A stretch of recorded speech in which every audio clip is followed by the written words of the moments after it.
Hey guys, welcome back to the podcast with me, your host, Catherine Morgan. And today we're going to be talking about 6 different ways to budget your money using money story types. Money story types is an assessment tool that we have created in our business. And you may have heard me talking about money story types over the last few episodes of this show. And I'm really excited to talk about different budgeting methods because I don't believe that there is one way that works for everybody. If only it was that easy. And when I've been putting this episode together and thinking about how I've supported different clients, knowing what their relationship is like with money naturally, and how the different budgeting methods have worked for different people, it actually fills me with so much joy to be sharing this with you today. We're going to be going through 6 different ways, some of which you have probably never heard of. So I'm super excited to dive into different budgeting methods to really help you to, first of all, and ultimately, to improve your relationship with money and to find a structure or a process or a plan or something that's going to really support you with where you're at. I don't believe in cookie cutter approaches, and I certainly don't believe that there is only one way. And in fact, as my relationship with money has evolved over the years, the way that I budget has completely shifted. When I first started budgeting with money, it felt like so scary. As a natural impulsive, which was my money story type, I didn't even want to look at my numbers because there was so much fear around what it would show me about my overspending cycles and my overspending habits. And I felt like budgeting would remove some of the joy that money brought into my life. I was like, why do I want to budget? Why do I want to restrict the money that I've been working really hard to earn? And so I had this kind of battle going on in my mind that was like, why should I budget? And so I just wanted to start off actually just by the word budget. I want you to almost remove that from your vocabulary, because the word budget for a lot of people can be really negative. And so I've come up with like 4 suggestions that you might want to use to just reframe how you feel currently about the word budgeting. And I'd love to hear from you, like if you have a really specific feeling that comes up, or a story perhaps that you've got that associates with the word budgeting. I'd love to hear from you. So please feel free to drop me a message on Instagram. Because when I think of the word budgeting, I automatically think of economics, because that's my background as a financial advisor for 20 years. Like, we talked about the cycles, the economic cycles of budgeting. And it also reminds me of my grandparents and how they would use like these little piggy banks and jars, and they would literally, my dad would come home from work, and like he learned a lot around this from his parents. But traditionally, like my dad would come home from work and he would empty all his pockets and all his coins would go into this jar, and we would get so excited probably once or twice a year where he'd empty out all these coins that was in this like flowery pot onto the lounge floor, and we'd all count the money and we'd put it into these bags and we'd walk the bags down to the bank the following day. And I used to love it. I used to love the smell of the coins. I used to feel really proud of myself for using my math skills. And I loved it. And it reminds me of that kind of generation where people would literally come home and they would, fill jam jars with their money, and that's how they would budget. So it's interesting, isn't it, how just the word budget can conjure up a lot of stories around our relationship with money. And so the little analogies that I've written down of something that might work for you if you're feeling a bit icky about budgeting is to think about using the word like creating a plan to spend your money, like a spending plan, or creating a plan to save more money, a savings plan, or creating a plan to invest more money, an investing plan, or creating a plan to give more money, a giving plan. And it's interesting when you think of money in that way, spending, saving, investing, and giving, how different budgeting can feel. So that's the first thing I wanted to share with you, is invite some curiosity in how you could change the language that you're using with yourself around budgeting. Okay. And we're going to dive into now these 6 different ways that you could consider budgeting or saving or spending or investing or giving based on the money story types. And I'm going to start with the innovator and the architect story types. There's lots of similarities between the two, and both the innovator and the architect are very natural with money. Like they feel quite good about money. They're often natural with the planning part of money. They're quite creative, often entrepreneurial, and they really like the responsibility of money if they can align it with their value system. So the method that I think could be super useful for innovators and architects is something called the 50-30-20 budgeting method. Now, this is a really interesting one because a lot of people like to work with percentages, and some of you will be listening to this and it will just make sense for you to map out a percentage of your income into certain areas, which I'll share with you in a moment. For some of you, percentages won't work. And for my brain personally, having just been diagnosed with ADHD, which very much links into the impulsivity that I have, percentages just don't work for me. And my brain attaches way more into visual aspects and pounds rather than percentages.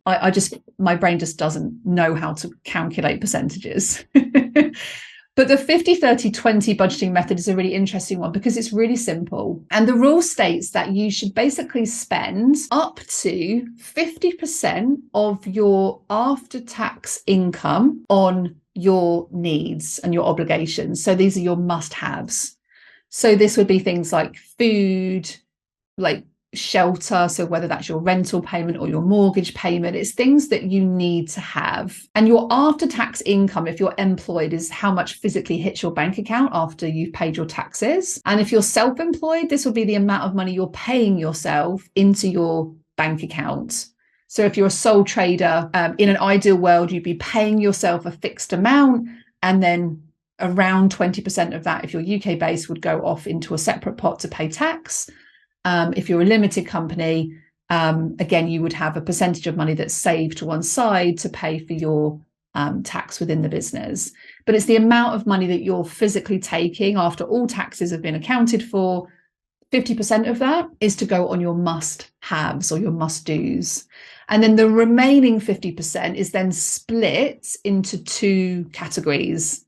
20% of that is to go into savings or debt repayment, and 30% goes on everything else that you might want. So let me just go through that again. So 50% is on your must-haves, things like your food, things that you can't live without, shelter, clothing, perhaps, electricity bills, those kind of things that you need to exist. And then 20% of the remaining 50 goes into savings and debt repayment, and the other 30 into everything else. Now, it's a really popular method because it's really straightforward, and it enables you to, it's just really simple. And you could quite quickly have a look at your bank statement, make a list of, or even like print out your bank statement and grab 3 highlighter pens, one for the 50%, one for the 30, and one for the 20. And you could get a rough idea of whereabouts you sit against those percentages. And it's also great because it enables quite a simple framework to allow you to maintain that balance between your needs, your wants, and your savings goals. So that's a really interesting method, something you might want to try. Like if you're an innovator or an architect, that method might be super useful. I would also add into that as part of your 20%, so the 20% which is allocated for savings and debt repayment, that percentage needs to include like building up money for financial freedom, or otherwise known as your emergency funds. And also you might want to have a little treat pot, because especially for the architect often will plan, save, and then don't actually allocate enough money for spending on themselves. So that's something you might want to kind of flex a little bit, just to give you that freedom to still feel the joy in saving, but also in the joy of spending. So that's the budgeting method that I would recommend for the innovator and for the architect. Let's move on to the impulsive money story type. So if your primary outcome was the impulsive, I'm going to give you 2 different budgeting methods here. The first one is called the zero-based budgeting method. This was the one that worked for me when I was in a position of trying to pay down debts, also trying to heal my relationship with money and feel good about tracking my numbers. And if you've read my book, It's Not About the Money, the way that I talk about that is in the framework of getting financially naked and giving every pound a purpose. And it kind of layers in really beautifully with this zero-based budgeting method. So the zero-based budgeting method is a method where you basically allocate every single pound or dollar of your income to a specific purpose, so that by the time everything's been allocated out, you've got zero left in the bank account, or maybe a pound. So how this works is you basically list all of your income. If you're a business owner, you might have several different income sources, and then you create categories for all of your expenses. So for example, you might have a category for food, housing, entertainment, transportation, leisure, savings, paying down debt or money already spent, as we say in our community, and so on and so forth, until you've literally then assigned a specific amount of money that goes into each of those categories, so that at the end of it, your total expenses equals your income. Now, the reason that this worked really well for me is because it enabled me to track every single day what I was spending. And I did it in a way that felt really joyful. I would put great music on. I would do it every day. I would write it down on a piece of paper. And then I moved quite quickly to doing it weekly and having weekly money dates where I would do the same exercise. And then I moved to monthly. And now I do this quarterly. So I think if you're in a situation where you know you want to have better habits with money, but there's some fear, when you bring in the awareness with the somatic work, which is the work that we do inside our Wealthy Women School, where we actually heal some of the feelings, some of the past patterns or experiences that we've had around money to allow you to release the guilt and the shame, that's when the magic really, really happens. So the zero-based budgeting method for me is a great thing because you're literally in a place of empowerment to decide how you're going to give every single pound or dollar a job or a purpose.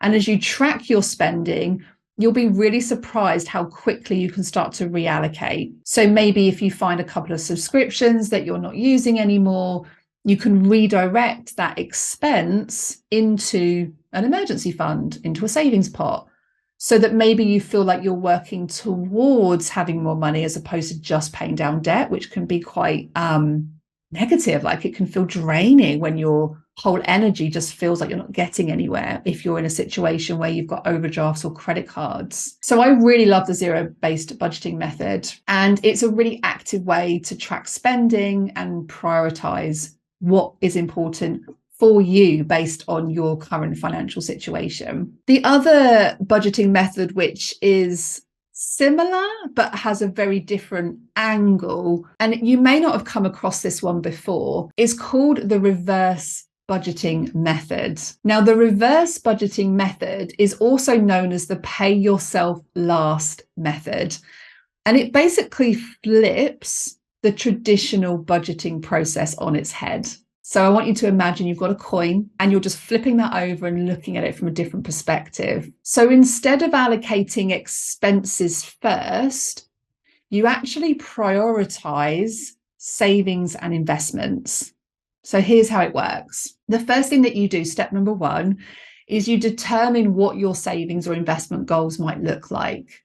So for example, you might say, my first small goal is to build £500 or £5,000. It depends where you're at in your financial journey.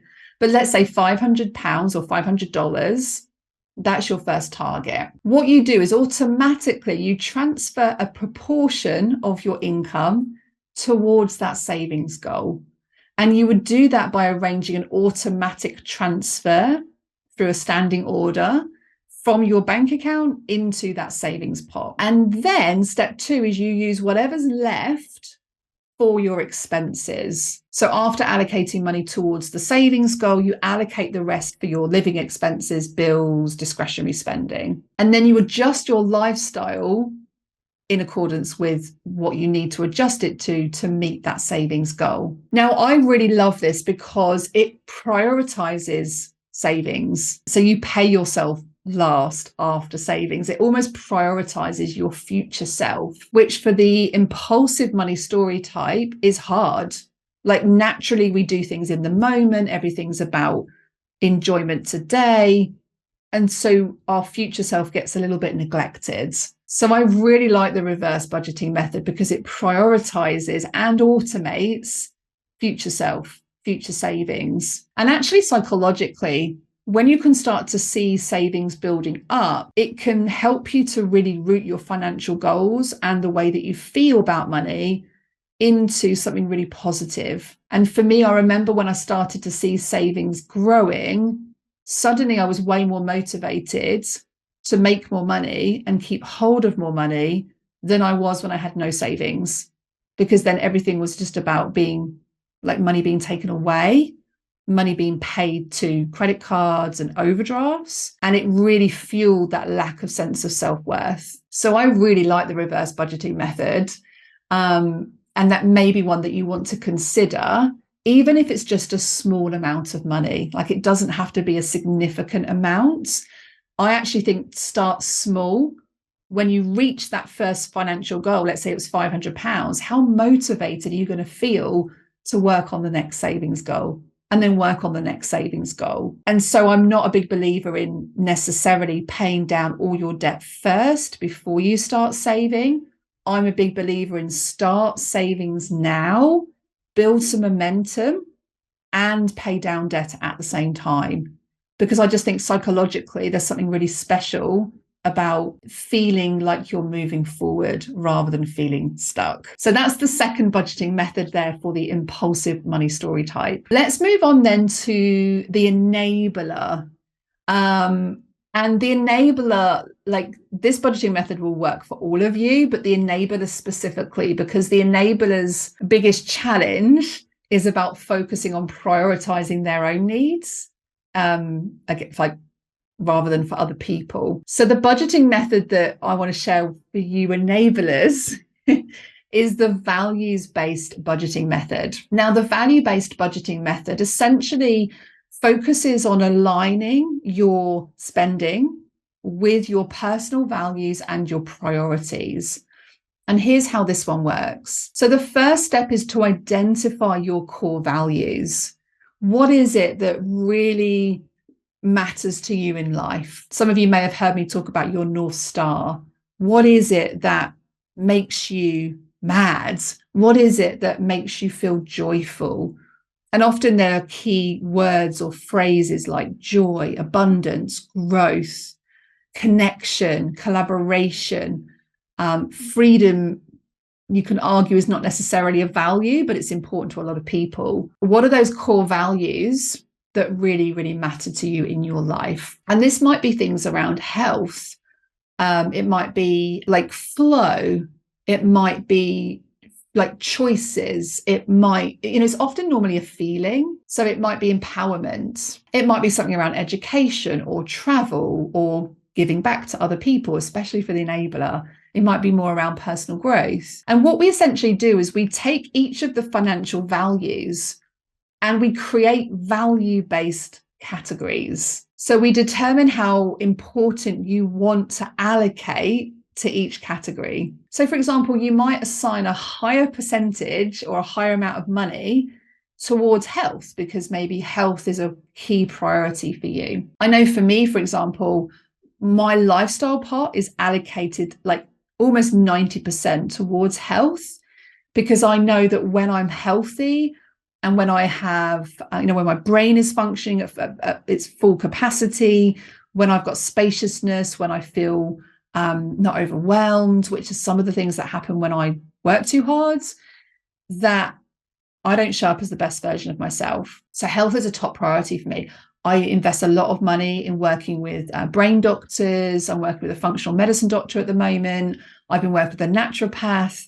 I take supplements. I've been investing in high quality supplements, and even readdressing things that I eat and drink because it's important for me. It's a high value for me. Equally, if your highest value is education or learning, you might want to allocate a high proportion towards books or courses or being in memberships where you're constantly learning, because maybe learning is a key value for you. And it's super cool, right? Because everyone's budget will be completely different. And so once you understood what your values are, then you can look at which ones, let's say you've got 5, which one of those 5 is highest priority, and you might decide to allocate a certain percentage towards that, and then a slightly lower percentage towards value number 2, a slightly lower percentage towards value number 3, and so on. So you allocate money based on those categories, and then you plan for other expenses. So after you've allocated funds based on your values, you then set aside money for your necessary expenses, such as housing and food and transportation and all those things. And then you track your spending. So you monitor really closely your expenses to ensure that you're staying allocated towards your values in each of those categories. So cool, right? Who would ever have thought of budgeting in this way? Because then you get to adjust. You might even decide, like maybe you want to put more towards health, but you can't. And it might get you making some big financial decisions about changing your car. Car is a big expense for a lot of people. Or maybe even moving house, like moving to a different town or even a different country. This is something that we literally did 2 years ago. We decided to completely readjust based on our values and what was important to us as a family to move to a different country, which didn't really financially make sense because Jersey's a pretty expensive place to live, but it ticked more of our values than it did anything else. So whilst we pay more for our property now, we have more spaciousness, more joy, more ease, more flow, because we live right by the sea. And those were some of our key values. So when I first learned about this method and started implementing it, it actually created some big tidal waves of change for us as a family. So I'm really excited for you to go and try this one as the enabler. Now, the other thing I wanted to share around the enabler is that works really great for personal finance, but I also wanted to share one with you if you are a business owner and you are an enabler. So as a business owner, the method that I feel works really well is the pay yourself first method. So we just talked about the pay yourself last method. The pay yourself first method emphasizes prioritizing your savings and investments, like a percentage of your income goes on that before paying for other expenses. So the paying yourself first method basically means you set, again, a specific percentage or an amount that you want to save from each of the amounts of money that you pay yourself. Once you paid yourself, you immediately transfer money into that savings pot or that investment account. And then you budget with whatever you have left over. And the pay yourself first method basically ensures that you prioritize yourself. Yes, I know the enablers are going to be thinking, but I don't matter as much as other people. But deep down, you know that you are more prone to overgiving than some of the other archetypes. And so we want to make sure that we're prioritizing you first, prioritizing your future self, prioritizing those savings goals, because when your needs are fully met, then you can give more of your time to clients or non-for-profit organizations or projects that you want to get involved in that maybe you don't have time to do at the moment. We need to make sure that your financial needs are met first. Okay, let's move on to the pacifist. I'm going to have a quick swig of my cup of tea. Beautiful. So the pacifist. So one of the biggest challenges for the pacifist is not feeling good about taking responsibility around money. And we can often find finances really overwhelming. And I think this goes for a lot of the money story types across the board. So the budgeting method that I think would work really well here for those of you that are listening that came up high on Pacifist is the priority-based budgeting method. Now, the priority-based budgeting method really focuses on aligning your spending with values and priorities. So a little bit like what we were just talking about there for the enabler with the values system, this is a great one if you want to take some responsibility around money, but you're just a bit fearful about where to start. And maybe the whole subject of personal finance just feels too vast. So I want you to think about this as a priority-based budgeting method. So the first step is to identify what is your top financial priority. What is it that matters the most to you in terms of your financial goals? Is it paying down debts or money already spent? Is it saving for a house deposit? Is it starting a business? Is it funding further education for your kids, for example? What is the top financial priority that literally fills your body with so much joy that gets you super excited? And then what I want you to do is I want you to assign a priority level to each of those goals. So rank them in order based on what's most important to you. So maybe out of those ideas there, maybe putting your kids through private education or having a university fund is priority number one. Maybe starting a business might be priority number two. Maybe you're in a job that just doesn't bring you joy anymore. Maybe you're in a business that doesn't bring you joy anymore. And then maybe you want to start saving for a house. Maybe it's a house in a different town, different location. Maybe it's a second property. And once you've assigned the priority levels for each of those goals, then you can start to allocate funds according to those goals. And obviously you would dedicate a much higher percentage of your income to the priority-based goals that are ranking highest. So you would give a higher priority goal a larger share of your income. So maybe, for example, you've got £200 that you could allocate towards savings goals. You might decide to allocate £150 towards the first one, 25 to number two, and 25 to number three. And you may find that over time, these needs will change. Like, I don't know about you, but so often I've set up a savings pot. I'll give you an example, actually. I set up a savings pot for a hot tub a few years ago. And I researched all like these different hot tub, and the one that I really liked, it was something like £6,000. And so I put this picture of the hot tub in my styling goals area, and I started putting money into this goal pot. And once I reached the 6,000 and it came to the point of, okay, cool, I can go buy this hot tub now, we'd actually decided that we didn't want the hot tub anymore. And what we actually did is we bought one of those like £300 hot tubs, like, you know, the blow up ones. And we actually reallocated the rest of that money towards the second goal, the priority pot, which was taking the kids to Disney. And we still have that pot now, and we're still building on that, because that for us just meant more. And even though we thought we wanted the hot tub, we actually thought we don't need a set £6,000 hot tub. We can just get like a couple of £100 hot tub would be absolutely fine. And what was more important was experiences. Part of this priority-based budgeting method is that you can create it so it's super flexible. If your goals change, you can just reallocate and redistribute. And so I love this for the pacifist, because it might be that one of your priorities is reviewing your insurances or making a will or renegotiating your mortgage rate. Like, it really doesn't matter. As long as it's important to you, you can start to allocate resources in a way that really reflects your own progress, your priorities, and maybe think about your values and how you can link it into values rather than it being about money. Because when you can link it based on what matters to you, what's your North Star, how you live your life, suddenly it's not about the money, and it's way more about making you feel more joyful and using money in a way that can bring you more joy, more ease, more flow, more abundance. So that's the budgeting method for the pacifist. So just to summarize that here, guys, so we've talked about the 50-30-20 budgeting method. We've talked about zero-based budgeting. We've talked about the reverse budgeting method. You've probably not heard of that one.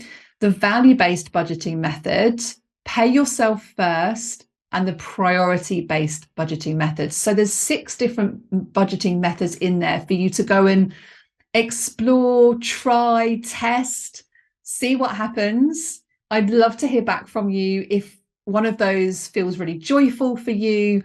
And obviously, if you're in our communities, we'll be supporting you in implementing these different budgeting methods, because it's all well and good having them, but actually implementing them is another thing. So that's one of the things that we talk about in the Wealthy Women's School, is actually some accountability around sticking to some of these different budgeting methods. So I hope you've enjoyed today's episode, and I will speak to you again on the podcast next week.